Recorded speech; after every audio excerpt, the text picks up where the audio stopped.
উম্মতের জন্য দোয়া করি। হে আল্লাহ, আমি আপনার প্রিয় হাবিবের নির্দেশে আপনার দরবারে তার গুনাহগার উম্মতের জন্য দোয়া করছি। দয়াময়, আপনি তার সকল গুনাহগার উম্মতকে ক্ষমা করে দিন। অস্কুরুনি রহমাতুল্লাহ আলাইহির এই মোনাজাতের পরিপ্রেক্ষিতে আল্লাহ রব্বুল আলামিন বলেন, হে ওয়াইস, তুমি সিজদা থেকে মাথা উঠাও। তোমার এই দোয়ার বরকতে আমি উম্মতে মুহাম্মাদির একটি অংশকে ক্ষমা করে দিলাম। অস্কুরুনি রহমাতুল্লাহ আলাইহি বললেন, হে আল্লাহ, আপনি যতক্ষণ পর্যন্ত তার তামাম উম্মতে মুহাম্মাদিকে ক্ষমা করবেন না, ততক্ষণ পর্যন্ত আমি সিজদা থেকে মাথা উঠাবো না এবং আপনার প্রিয় হাবিবের জুব্বা মোবারক পরিধান করব না। তখন আল্লাহ রব্বুল আলামিন বললেন, হে ওয়াইস, তোমার দোয়ার কারণে আমি উম্মতে মুহাম্মাদের 1/3 অংশের গুনাহ মাফ করে দিলাম। তুমি সিজদা থেকে মাথা উঠাও।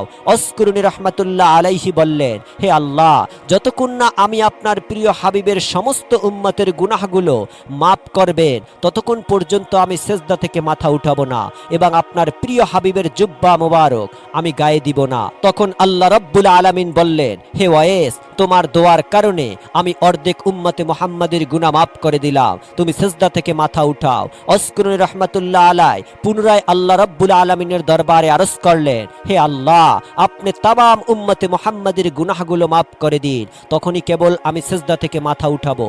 ওইদিকে দূরে দাঁড়িয়ে থাকা হযরত উমর ও আলী রাদিয়াল্লাহু তাআলা আনহু অনেকক্ষণ পর্যন্ত দাঁড়িয়ে থাকার কারণে বিরক্ত বোধ করলেন। তখন তারা হযরত অস্কুরুনি রহমাতুল্লাহ আলাইহির কাছে গিয়ে দেখতে চাইলেন আসলে তিনি কি করছেন। যখন হযরত উমর ও আলী রাদিয়াল্লাহু তাআলা আনহু অস্কুরুনি রহমাতুল্লাহ আলাইহির কাছে গিয়ে আসলেন, তখন তার ধ্যান ভঙ্গ হয়ে গেল। আশেক মাশুকের প্রেম বন্ধন ছিন্ন হয়ে গেল। তখন তিনি অত্যন্ত আফসোস নিয়ে হযরত উমর ও আলী রাদিয়াল্লাহু তাআলা আনহুমাকে বললেন, আপনারা যদি আরেকটু পরে আসতেন তাহলে আমি সমস্ত উম্মতে মুহাম্মাদের গুণবলীকে মাফ করে নিতে পারতাম। আপনারা আমার কাছে এগিয়ে আসায় আমার ধ্যান ভঙ্গ হয়ে গিয়েছে, যার কারণে আমি আল্লাহ রব্বুল আলামিনের কাছ থেকে সমস্ত উম্মতে মুহাম্মাদের গুনাহগুলো মাফ করিয়ে নিতে পারলাম না। তখন তারা আফসোসের সাথে আল্লাহ রব্বুল আলামিনের দরবারে তওবা করে ফরিয়াদ করলেন, হে আল্লাহ, আপনার প্রিয় বান্দার ধ্যান ভঙ্গ করার জন্য আপনি আমাদেরকে ক্ষমা করে দিন। এরপরে হযরত আলী রাদিয়াল্লাহু তাআলা আনহু অস্কুরুনি রহমাতুল্লাহ আলাইহিকে বললেন, হে আল্লাহর বান্দা, আল্লাহর রাসূলকে কতটা ভালোবাসেন, তারপরেও কেন আপনি তার জীবদ্দশায় মদিনায় এসে তার সাথে সাক্ষাৎ করেননি? অস্কুরুনি রহমাতুল্লাহ আলাইহি তখন তাদেরকে জিজ্ঞাসা করলেন, আপনারা তো সব সময় রাসূল আকরাম সাল্লাল্লাহু আলাইহি সাল্লামের পাশেই ছিলেন, আচ্ছা বলুন তো, তার চেহারা মোবারকে যেই ভুরুগুলো ছিল সেইগুলো কি জোড়া লাগানো ছিল, না তার মাঝে কোনো ফাঁকা স্থান ছিল? হে আল্লাহর প্রিয় বান্দা, রাসূল সাল্লাল্লাহু আলাইহি সাল্লামের সম্মান মর্যাদার দিকে লক্ষ্য করে আমরা কখনোই তার চেহারার দিকে তাকাতে পারতাম না। তখন অস্কুরুনি রহমাতুল্লাহ আলাইহি তাদেরকে বললেন, হে নবীর প্রিয় সাহাবীরা, কিন্তু আমি কখনো নবীকে দেখিনি, তারপরেও তোমাদেরকে বলে দিচ্ছি, রাসূল আকরাম সাল্লাল্লাহু আলাইহি সাল্লামের চেহারার ভুরু মোবারকগুলি একাত্রে জোড়া লাগানো ছিল।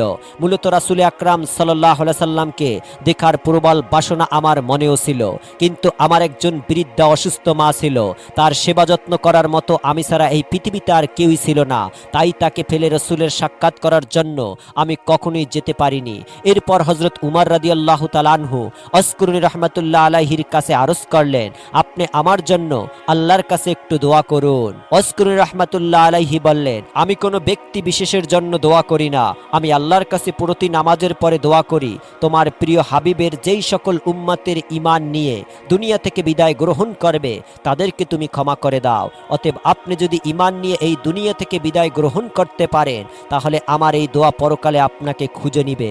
হযরত উমর রাদিয়াল্লাহু তাআলা তখন তাকে বললেন, জনাব, আমি কি আপনার খোরপোশের জন্য কুফার গভর্নরের কাছে একটি চিঠি লিখে দেব, যাতে প্রতি মাসে সে আপনাকে একটি নির্দিষ্ট পরিমাণ অর্থ দান করে, যার মাধ্যমে আপনি আপনার জীবন সচ্ছলতার সাথে অতিবাহিত করতে পারবেন? তখন অস্কুরুনি রহমাতুল্লাহ আলাইহি উমর রাদিয়াল্লাহু তাআলাকে 2টি দিরহাম দেখিয়ে বললেন, এই 2টি দিরহাম আমি উচ্চরীয় উপার্জন করেছি, আপনি কি আমাকে নিশ্চয়তা দিতে পারবেন যে 2টি দিরহাম খরচ করার জন্য আমি জীবিত থাকতে পারবো? আর যদি আপনি আমার বেঁচে থাকার নিশ্চয়তা দিতে না পারেন তাহলে আপনার নজরানার কোনো প্রয়োজন প্রয়োজন আমার নেই। হযরত উমর ফারুক রাদিয়াল্লাহু তাআলা আনহু তখন তার কথা শুনে অজর নয়নে কাঁদতে লাগলেন। অতঃপর তিনি বললেন, হে আল্লাহর বান্দা, এই পৃথিবীতে কে কার মৃত্যুর গ্যারান্টি দিতে পারে? হায় আফসোস, আমরা দুনিয়াকে নিয়ে কতটা ব্যস্ত পাগল হয়ে গিয়েছি। আপনাদের মতো আল্লাহর প্রিয় বান্দারা রয়েছেন বিদায় আল্লাহ রাব্বুল আলামিন আপনাদের উসিলায় আমাদেরকে রিজিক দান করেছেন। যদি এই পৃথিবীতে আপনাদের মতো বান্দা না থাকতো, তাহলে হয়তো আল্লাহ রাব্বুল আলামিন আমাদেরকে এক ফোঁটা পানীয় রিজিক হিসাবে দান করতেন না। তখন অস্করুনি রাহমাতুল্লাহ আলাইহি তাদেরকে বললেন, এবার আপনারা আমাকে বিদায় দান করুন, আমি লোকচক্ষের অন্তরালে থাকতে সব সময় পছন্দ করি। উমর রাদিয়াল্লাহু তাআলা আনহু তাকে বললেন, হে আল্লাহর প্রিয় বান্দা, কখনো যদি আপনার কোনো প্রয়োজন হয় তাহলে আমাদেরকে স্মরণ করবেন। অস্করুনি রাহমাতুল্লাহ আলাইহি বললেন, হে আল্লাহর নবীর প্রিয় সাহাবী, আল্লাহ রাব্বুল আলামিন আমার উত্তম অভিভাবক, আমি সব সময় আমার সকল প্রয়োজন তার কাছেই ব্যক্ত করি, পৃথিবীর কোনো শ্রেষ্ঠ মাখলুকের কাছে ব্যক্ত করি না। এই বলে অস্করুনি রাহমাতুল্লাহ আলাইহি তাদের কাছ থেকে বিদায় গ্রহণ করলেন।